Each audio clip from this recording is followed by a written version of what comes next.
Well, hello everybody, and here I am again with another Cobi model, F22 Raptor.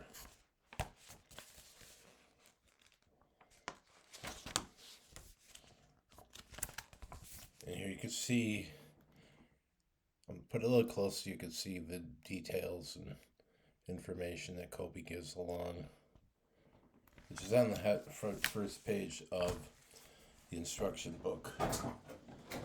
Here's the box, I should say packaging. I'm not looking at this, so you might want to look at it so you're off.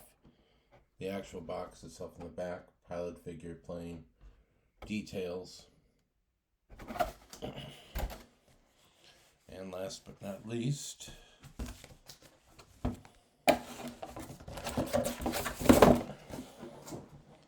clunk, the actual plane itself.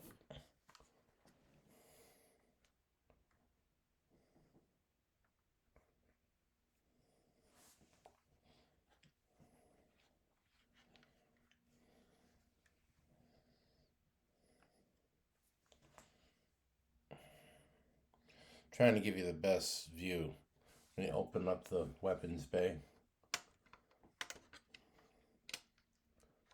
For those of you that have built the F-35, it has the same internal 4 AMRAAM missiles.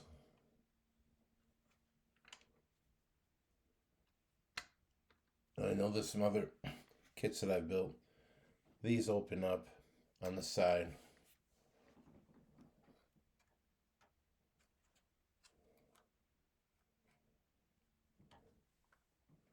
Sidewinder missiles usually, and they won't open, so I cannot give you a good view of it because they don't open. But on this internal,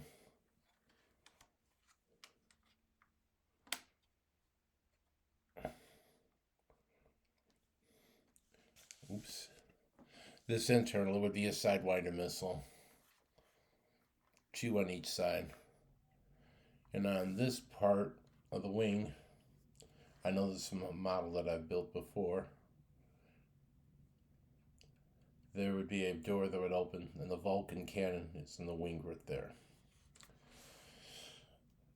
Specification is 2 Pratt & Whitney F-19 PW100 turbojets, each with 35,000 pounds of thrust. What does that mean?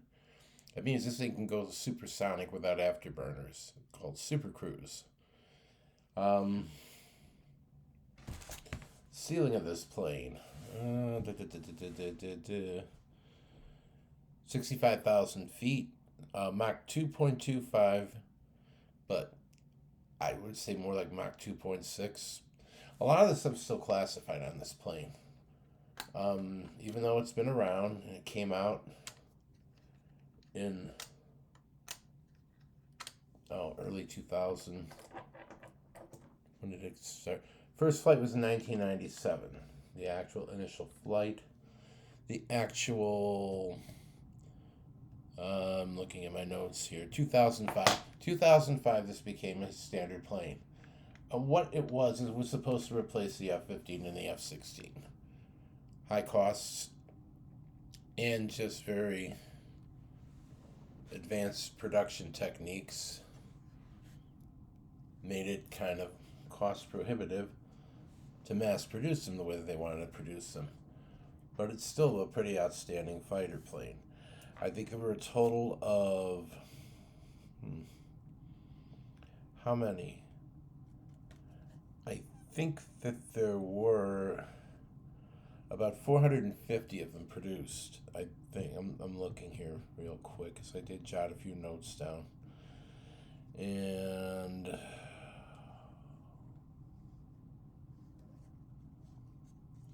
yeah, I'm going to say about 400 of them. I don't have the exact figure. I thought I wrote it down here because I want to try to be as accurate as I can. But out of that, the only country that flies this is the United States. Japan came close to getting a request to have these to help patrol the Sea of Japan between Japan and Taiwan and where China is, giving them a kind of a up on the Chinese in terms of a fighting aircraft. I'm trying to give you the best view of this thing without messing up. That's like what I'm doing today is kind of messing up with everything. But this plane is a joint venture between Lockheed and Boeing.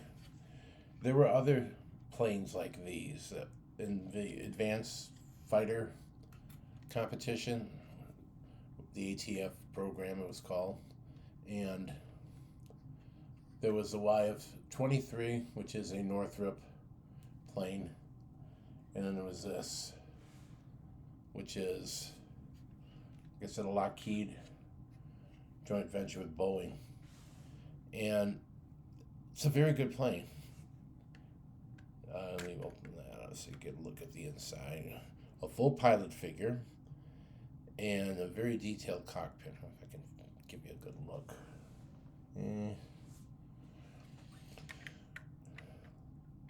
But when I initially thought about getting this, I'm like, just kind of plain. But actually, after I built it, it's probably one of the best plane models that Cobi has. It does not have retractable landing gear in the sense of the old ones where they retract, but you can take these off like you can with a Corgi die-cast and have the appearance that the landing gear is up. And I think it's better that way. It's cleaner when you do that and sleek. The F-35 is the same way.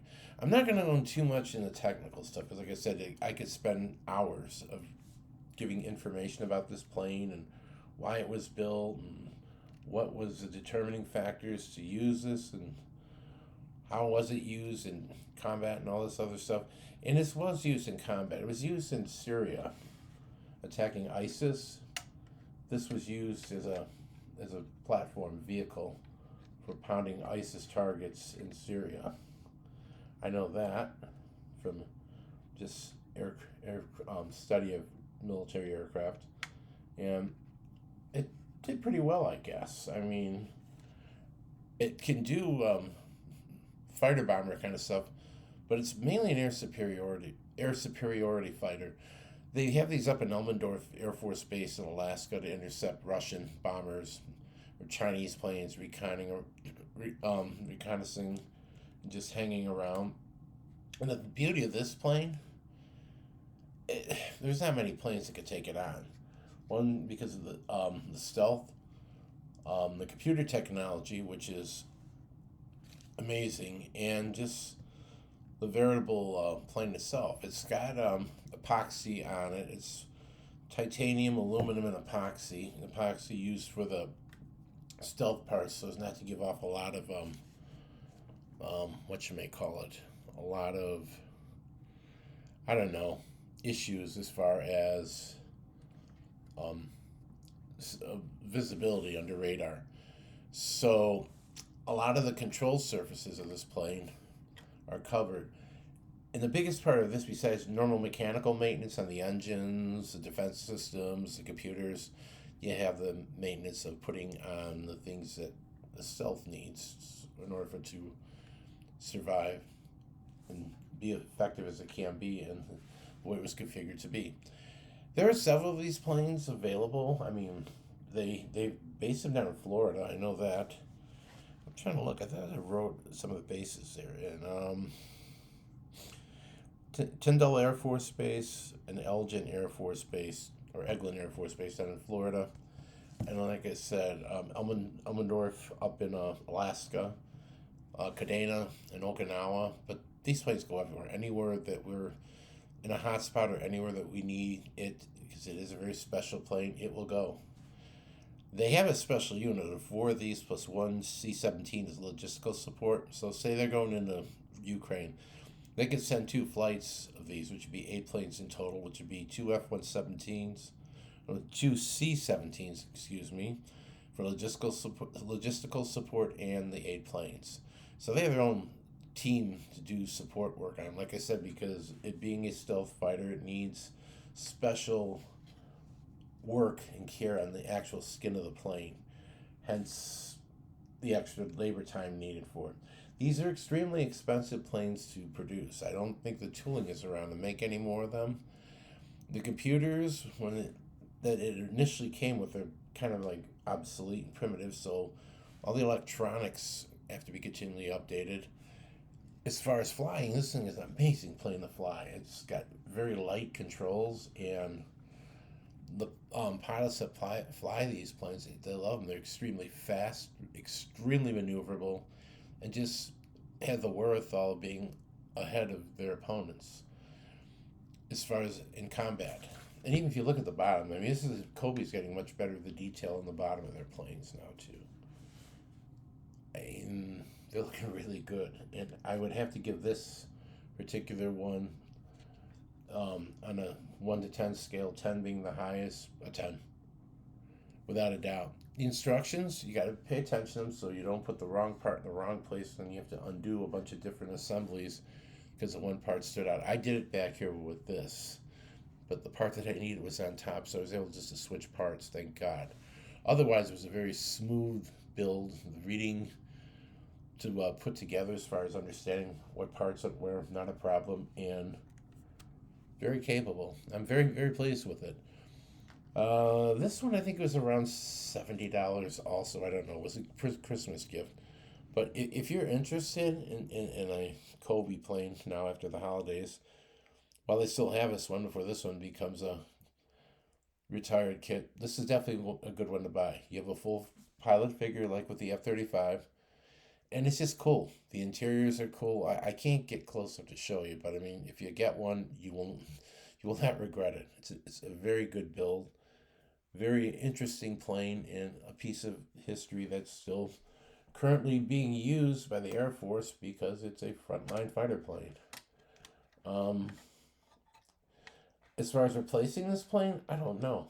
I don't know if they got anything scheduled to go ahead and put in its place. But for now, it is like the king of the skies as far as American fighter planes. And like I said, it was designed to replace the F-15. Came out with the Advanced Tactical Fighter program, which I think the F-35 kind of lent out.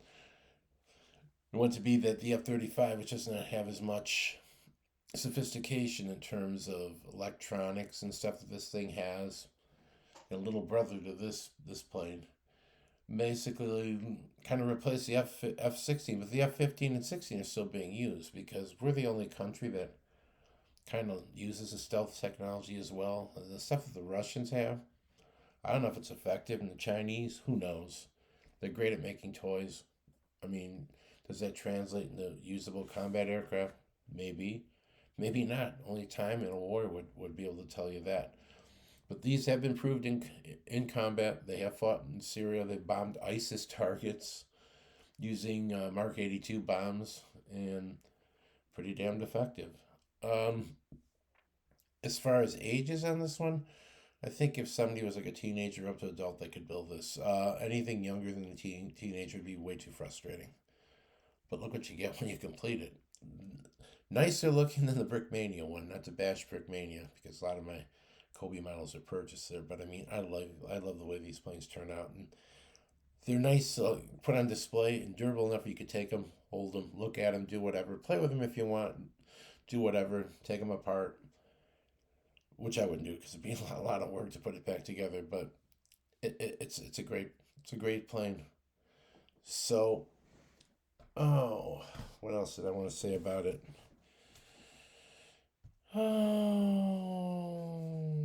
There is a ban on exports of it, and the only country that uses them is the United States. If they do something with this plane where they may bring it back in some form or some kind of an updated thing using general layout and symmetry of this plane, I could see Japan getting some just because of the proximity with China, and China and Japan do not get along. So you might see these planes battling it out with some Chinese planes at some time in the future. Maybe not, but you never know, maybe. Well, that's it for this. I have one more coming, and that would be the IS-3 tank. I'm not going to show you the box because I popped it up, I think, in the last video. I just want to let you know that it's there, and I will be coming out with a video for it very soon. And maybe, like I said, some pen videos because I've been into some pen stuff. that's about it. I hope you enjoyed this video. I hope my new glasses don't make me look too goofy, and we'll see you soon after I get the IS3 completed. Thank you, and bye.